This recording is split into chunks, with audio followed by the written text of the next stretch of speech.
Gold trusted gold buyers మీరు తాకట్టు పెట్టిన బంగారాన్ని విడిపించి ఈ రోజు ఉన్న మార్కెట్ ధరకు కొనబడను.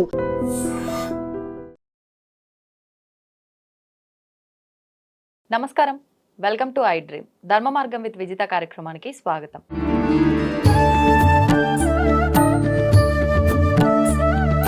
ప్రస్తుతం మనతో పాటు ఉన్నారు ప్రముఖ ఆధ్యాత్మికవేత్త జ్యోతిష్య పండితులు సుభాష్ శర్మ గారు. ఇప్పుడు గురుగారితో మాట్లాడదాం. నమస్కారం అండి. శ్రీమాత్రే. గురుగారు, దీపావళి రాబోతోంది. దీపావళి ముందర 3 రోజుల నుంచే మనకు ఇది 5 రోజుల పండగ జరుపుకుంటాము. ధనత్రయోదశి నుంచి ప్రారంభమవుతుంది. ముఖ్యంగా మనం ఈ వీడియోలో ధనత్రయోదశి గురించి మాట్లాడుకుందాం. ఆ రోజున అంటే ఎటువంటి ఇబ్బందులు ఉన్న వాళ్ళు ఏం చేసుకుంటే దాని నుంచి బయటపడతారు, అమ్మవారి అనుగ్రహం ఉండాలంటే ఎటువంటి వారు ఏమేం చేయాల్సి ఉంటుంది, ఇవన్నీ కూడా వివరించండి. తప్పకుండా తెలియజేస్తానండి. ముందుగా వీక్షిస్తున్నటువంటి ప్రేక్షకులందరికీ శ్రీమాత్రే నమః, శ్రీ గురుభ్యో నమః. నమస్తే అస్తు మహామాయే శ్రీపీఠే సురపూజితే శంఖచక్రగదాహస్తే మహాలక్ష్మీ నమోస్తుతే. మనకు మనిషి జీవితాన్ని మార్చుకోవడానికి, మనిషి జీవితాన్ని ఉద్ధరింపజేసుకోవడానికి, మనిషి కర్మ ఫలితం నుంచి బయటపడడానికి సంవత్సరంలో అత్యద్భుతమైనటువంటి 3 రోజులు వస్తూ ఉంటాయి. అంటే 3 తిథులు వస్తూ ఉంటాయి. ఆ 3 తిథులలో మొట్టమొదటి తిథి ధనత్రయోదశి. ఆ తర్వాత వసంత పంచమి, అక్షయ తృతీయ. ఈ 3 కూడా అమ్మవారి యొక్క అనుగ్రహాన్ని సంపూర్ణంగా పొందడానికి. ఎవరు పొందడానికి అని అంటే కనుక కటిక పేదరికం ఎవరైతే అనుభవిస్తున్నారో, ఆర్థిక పరమైనటువంటి ఇబ్బందులు ఎవరైతే అనుభవిస్తున్నారో, వృత్తిరీత్యా వ్యాపార రీత్యా కష్ట నష్టాలను ఎవరైతే అనుభవిస్తున్నారో అలాంటి వారు వాటి నుంచి బయటపడడానికి ఏ రోజైతే బాగుంటుంది, ఎలాంటి ఆ రోజున ఉపయోగించుకుంటే మేము దాని నుంచి బయటపడగలుగుతాము అని అనుకుంటే అది ఈ యొక్క ధనత్రయోదశి అని పేరు. ధనము అని అంటే కేవలం డబ్బు కోసమని కాదు, దానికి నానా అర్థాలు ఉన్నాయి. దీనిని 3 రకాలుగా పిలుస్తారు. ధనత్రయోదశి, ధనవంతరి జయంతి, అలాగే ధన్తేరస్ అని 3 పేర్లతో పిలుస్తూ ఉంటారు. ఈ 3 పేర్లు కూడా ధనత్రయోదశికి ఉన్నటువంటి పేర్లు. అంటే పూర్వకాలంలో దీనికి ఒక చారిత్రాత్మకమైనటువంటి కథ కూడా ఉంది. కాశీనగరం అనేటటువంటి పట్టణంలో అప్పుడు కాశీ సంస్థానాన్ని ఈ ధనవంతరి అనేటటువంటి మహారాజు పరిపాలించేటటువంటి వాడంట. ఆయన ఆయుర్వేదిక గ్రంథంలో నిష్ణాతుడు. సుశ్రుతుడు ఎలాగో అలాగే ధనవంతరి కూడా అలాగే ఎన్నో రకాలైనటువంటి ఆయుర్వేద ఔషధ గుణాలు ఉన్నటువంటి విద్యను అవపోసన పట్టినటువంటి వాడు. అంటే ఈ ధనత్రయోదశి కేవలం డబ్బు కోసమే అని కాదు, డబ్బు కంటే విలువైనటువంటిది ఆరోగ్యము. కాబట్టి ఆరోగ్యాన్ని కాపాడుకోవడానికి కూడా ఈ ధనత్రయోదశిని ఉపయోగించుకోవచ్చు అని నానా అర్థాలుగా దీన్ని సంబోధించడం జరిగింది. కాబట్టి ఈ ధనత్రయోదశి అనేటటువంటిది మనిషి జీవితాన్ని మార్చుకునేటటువంటి రోజు. కాబట్టి ఎవరైతే కటిక పేదరికం అనుభవిస్తున్నారో, ఆర్థిక పరిస్థితులు ఎవరికైతే బాగా లేవో, అప్పుల ఊబిలో కూడుకుపోయి సతమతమైపోతున్నారు, లేదా వ్యాపారం ఎక్కడెక్కడి నుంచో ఇన్వెస్ట్మెంట్ తీసుకొచ్చి వ్యాపారంలో పెడుతూ ఉంటారు. వ్యాపారం ఇప్పుడున్నటువంటి జనరేషన్, ఇప్పుడున్నటువంటి సిచ్యువేషన్లో అది సరిగ్గా నడవకపోవచ్చు. అది నడవకపోయినా దాన్ని నడిపించేటటువంటి క్యాపబిలిటీ ఎక్కడి నుంచి ఇన్వెస్ట్మెంట్ తీసుకొచ్చి దాన్ని ముందుకు కొనసాగిస్తూ ఉంటారు. అంటే ఆ వ్యాపారంలో ఇబ్బందులు పడుతున్నటువంటి వారికి, ఆర్థిక పరమైనటువంటి నష్టం ఏర్పడుతున్నటువంటి వారు ఈ ధనత్రయోదశి రోజున తప్పకుండా చేయవలసినటువంటి యాగం ఒకటి ఉంటుంది. దాని పేరు కమలాత్మిక సహిత శ్రీ మహాలక్ష్మి యాగం. కమలాత్మిక అంటే దశమహావిద్యల్లో ఉన్నటువంటి శ్రీ మహాలక్ష్మీదేవి యొక్క అవతారం. కమలాత్మిక సహిత శ్రీ మహాలక్ష్మి యాగం ఎవరైతే ఈ ధనత్రయోదశి రోజున ఆచరిస్తారో వాళ్లకు ఆర్థిక పరమైనటువంటి ఇబ్బందులన్నీ తొలగిపోవడమే కాకుండా లక్ష్మీదేవి యొక్క సంపూర్ణమైనటువంటి అనుగ్రహం పొందడానికి ఇది అత్యద్భుతమైనటువంటి రోజు అని అర్థము. ఈ యొక్క రోజుకి మరొక పేరు ఏమిటి అంటే అమృత కాలము అని పేరు. అమృతకాలం ఎందుకు అని అంటే కనుక దీనికి మరొక చారిత్రాత్మకమైన కథ ఏదైతే ఉంటుందంటే, పూర్వకాలంలో క్షీరసాగర మథనం జరిగేటప్పుడు ఆ క్షీరసాగర మథనం నుంచి ధనవంతరి అనేటటువంటి ఒక ఔషధ భాండాగారం వచ్చింది. అది ఎవరు? నారాయణ స్వరూపుడైనటువంటి అవతారం దాల్చినటువంటి ధనవంతరి భగవంతుడు ఆ కలశాన్ని పట్టుకొని ఉద్భవించినటువంటి రోజు కాబట్టి దీనిని ధనవంతరి జయంతి అని కూడా పిలుస్తూ ఉంటారు. అంటే దేవతలకు కూడా అమృతం దొరికినటువంటి రోజు, ధన్వంతరి జయంతిగా ఉద్భవించినటువంటి రోజు. ఇది ఈ రోజుకి శ్రీకారం చుట్టినటువంటి, శ్రీ అంటే సంపద అని అర్థము. కాబట్టి సంపదకు కొలువై ఉన్నటువంటి రోజు కాబట్టి ఇది ధనత్రయోదశి. త్రయోదశి త్రయో అంటే 13 రోజులు అని అర్థం. మళ్ళీ ఈ ధనత్రయోదశి రోజున పూజ చేసే వాళ్ళు ఏం చేయాలి అంటే ఈ రోజు నుంచే దీపాలు వెలిగించడం ప్రారంభమవుతుంది. అయితే దీనికి ఒక సాంఖ్యశాస్త్ర ప్రకారం ఒక ప్రామాణికం ఉంది. ధనత్రయోదశి రోజున 13 దీపాలు వెలిగించాలి. ఆహా. నరక చతుర్దశి రోజున 16 దీపాలు వెలిగించాలి. దీపావళి అమావాస్య రోజున 108 దీపాలు వెలిగించాలి. మళ్ళీ దీపావళి అయిపోయిన తెల్లారి బలిపాడ్యమి ఉంటుంది. అవును. బలిపాడ్యమి రోజున మళ్ళీ 2 దీపాలు వెలిగించాలి. మళ్ళీ బలిపాడ్యం అయిన తర్వాత యమద్వితీయ ఉంటుంది. యమద్వితీయ రోజున మళ్ళీ 2 దీపాలు వెలిగించాలి. ఇలా వెలిగించేటటువంటి క్రమ పద్ధతి కూడా శాస్త్రం మనకు అందించింది. కాబట్టి ఈ రకమైనటువంటి విధానంతో చేసుకోవాలి. ఇంకోటి ధనత్రయోదశి రోజు శనివారం రావడం చాలా విశేషం. 18వ తారీఖు శనివారం వస్తుంది. శనివారము ప్లస్ ధనత్రయోదశి, ఇంకా ఆ రోజు గొప్పతనం ఏమిటి అంటే శని త్రయోదశి కూడా అదే రోజు.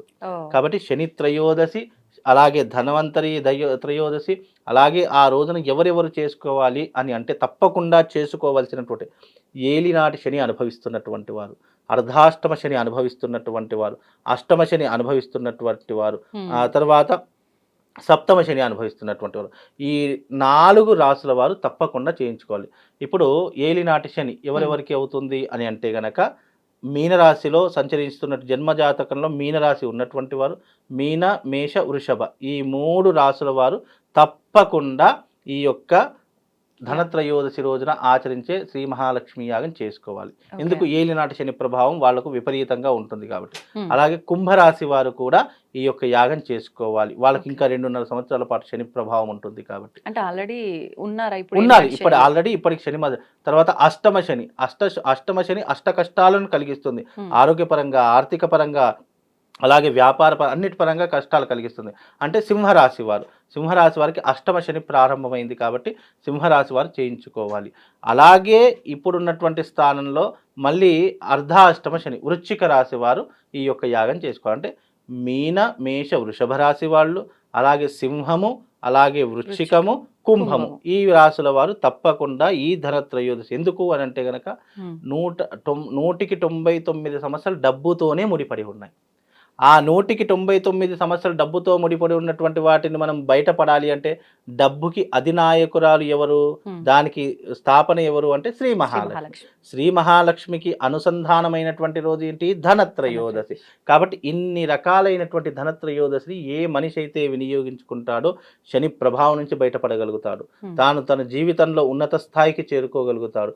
ఇప్పుడు కలియుగంలో ప్రతిదీ డబ్బుతో ముడిపడి ఉంది కాబట్టి జీవితంలో నువ్వు ధనవంతుడిగా నిలబడాలి, ధనవంతుడిగా ఉండాలి, ఎప్పుడూ కూడా ఇతరుల ముందు ఇలా చేయి దాచకుండా నీ చెయ్యి ఎప్పుడు ఇచ్చే స్థానంలో ఇలా పైకి ఉండాలి అని నీవు జీవితంలో ఆశపడితే నీ వృత్తి, వ్యాపారము, విద్య, ఆరోగ్యము అన్నీ కూడా నీకు సమృద్ధిగా ఉండాలి, నీ కుటుంబంలో ఎప్పుడు కూడా కలతలు ఉండకూడదు, ఆరోగ్యాదులతో ఉండాలి అనే మనసులో నీ కోరిక ఉంటే దీనిని వృధా చేయకూడదు. ఈ రోజున గనక వృధా చేశారా నీ జీవితం మళ్ళీ వచ్చే సంవత్సరాంతం వరకు కష్టము అనుభవించవలసిందే.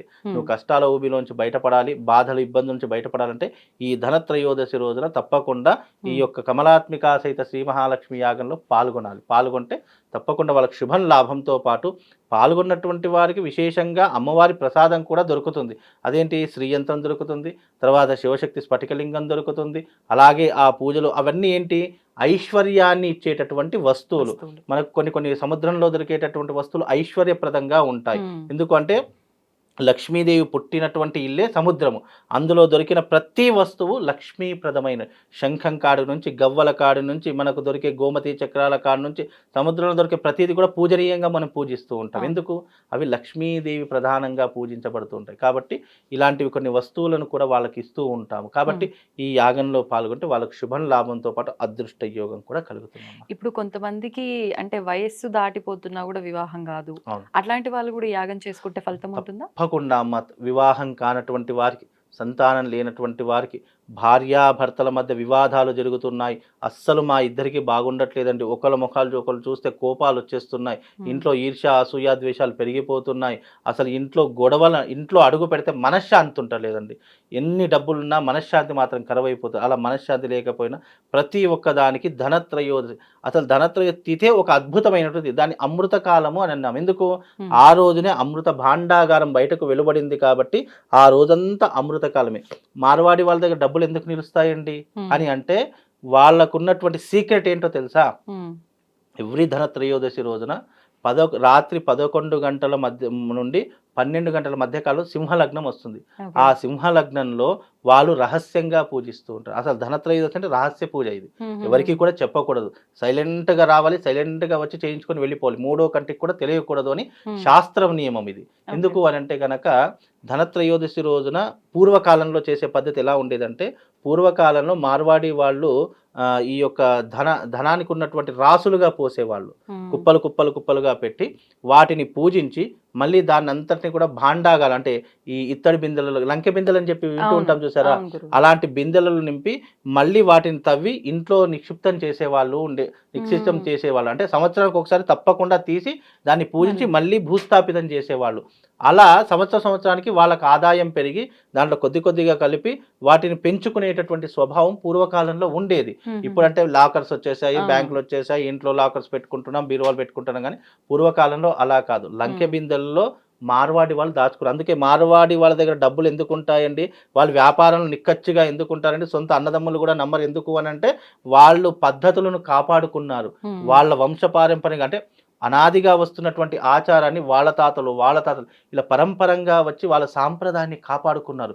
ఇప్పటికీ అదే పద్ధతిని పాటిస్తున్నారు కాబట్టే వాళ్ళ దగ్గర డబ్బులు నిలుస్తున్నాయండి. నిజంగా వాళ్ళ స్ట్రాటజీస్ చూస్తే కానీ, వాళ్ళ బిజినెస్ తరహా చూస్తే కానీ వాళ్ళ దగ్గర నేర్చుకోవాలనిపిస్తుంది. అలా ఉంటుంది వాళ్ళ స్ట్రాటజీ.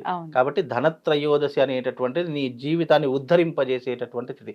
ఆ రోజున తప్పకుండా రండి, చేయించుకోండి. నిజంగా వాళ్ళ జీవితము అత్యద్భుతంగా మలపబడుతుంది.